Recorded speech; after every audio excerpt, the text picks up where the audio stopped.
नमस्कार, चार का चक्रव्यूह देख रहे हैं आप। मैं हूं आपके साथ सबा शाहिद शेख। नेता हो या अपराधी, आतंकी हो या जिहादी, जो भी गलत करेगा वो चक्रव्यूह के चक्र से नहीं बचेगा। उनके कारनामों को एक्सपोज करूंगी, एक एक करके पूरी डिटेल में इनके गुनाहों का काला चिट्ठा खोलूंगी। तो चलिए बताते हैं आज के वो कुछ नाम जो चक्रव्यूह के चक्र में आ गए हैं। वो है अखिलेश यादव। दूसरी खबर में बात इंडिया गठबंधन की। तीसरी खबर में बात नकली सप्लीमेंट बनाने वाले गिरोह की। चौथी खबर में बात ज्ञानवापी मस्जिद की।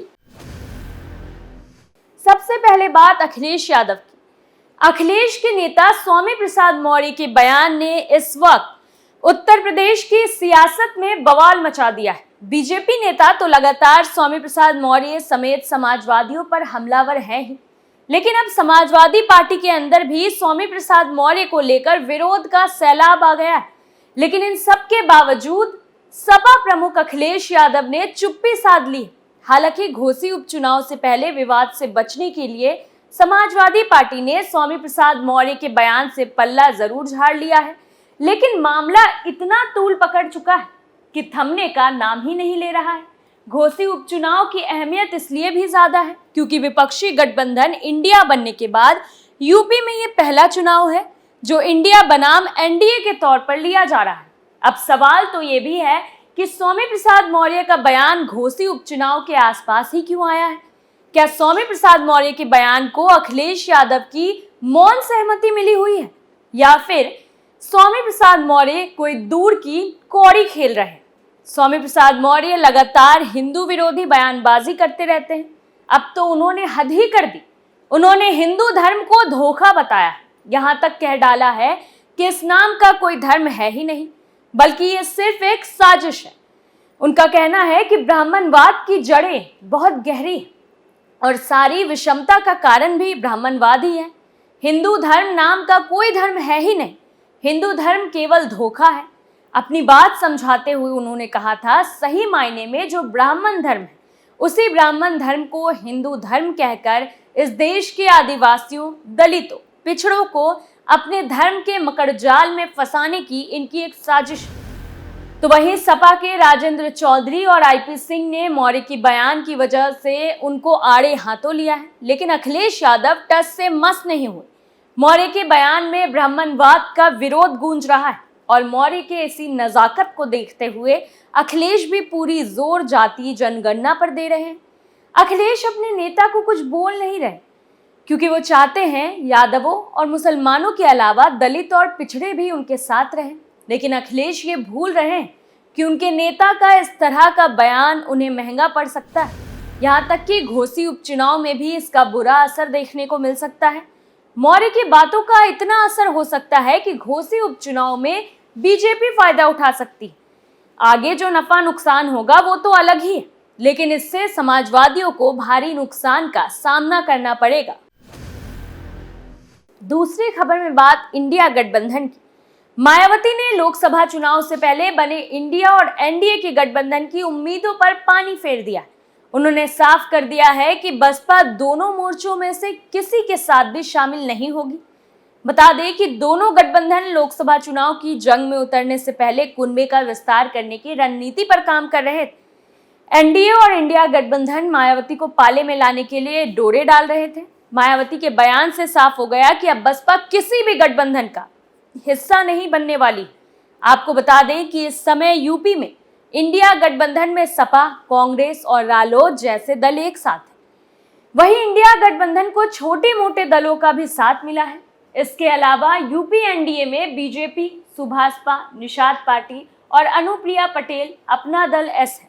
अब यूपी में इंडिया और एनडीए गठबंधन की तस्वीर मुख्य रूप से साफ हो गई है। बसपा पुराने फॉर्मूले पर 2024 का लोकसभा चुनाव लड़ेगी। विपक्षी दलों के गठबंधन इंडिया को मायावती से कुछ ज्यादा उम्मीद थी। जानकारों का कहना था कि मायावती के आने से लोकसभा चुनाव में इंडिया गठबंधन एनडीए के मंसूबे को झटका दे सकता है।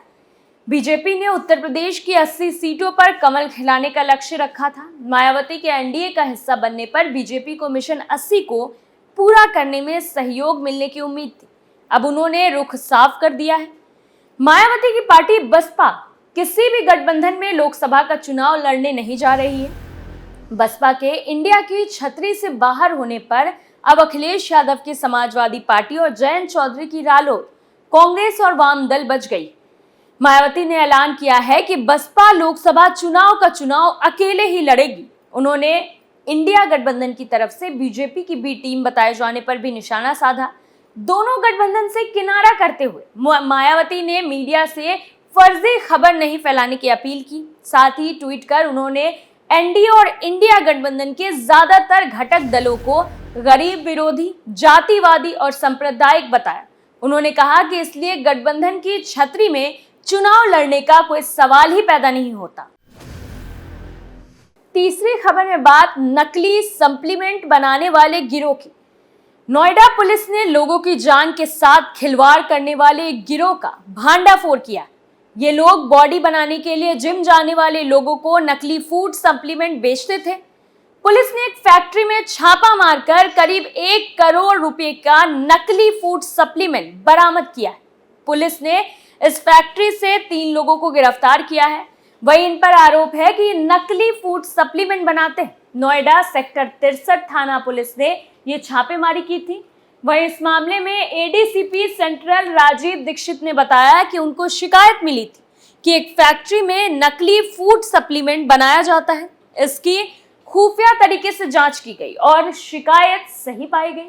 इसके बाद फैक्ट्री में छापेमारी कर लगभग 1 करोड़ रुपए का नकली सप्लीमेंट बरामद किया गया। इसके साथ ही फैक्ट्री में रखे मशीन, रैपर, खाली डिब्बे और प्रिंट करने वाली मशीन भी बरामद की गई। पुलिस के अनुसार नकली सप्लीमेंट बनाने वाली फैक्ट्री पिछले 3 महीने से चल रही थी। आपको बता दें कि ये लोग असली रैपर लगाकर डिब्बे में नकली सप्लीमेंट पैक करते थे और बाजार में 4 से 5 हजार रुपये में 1 किलो का डब्बा बेचा करते थे। पुलिस के मुताबिक फैक्ट्री को लीड करने वाले मुख्य आरोपी मौके से फरार हो गया, जबकि फैक्ट्री में काम करने वाले 3 आरोपियों अमित, अजय और रोशन को गिरफ्तार किया गया।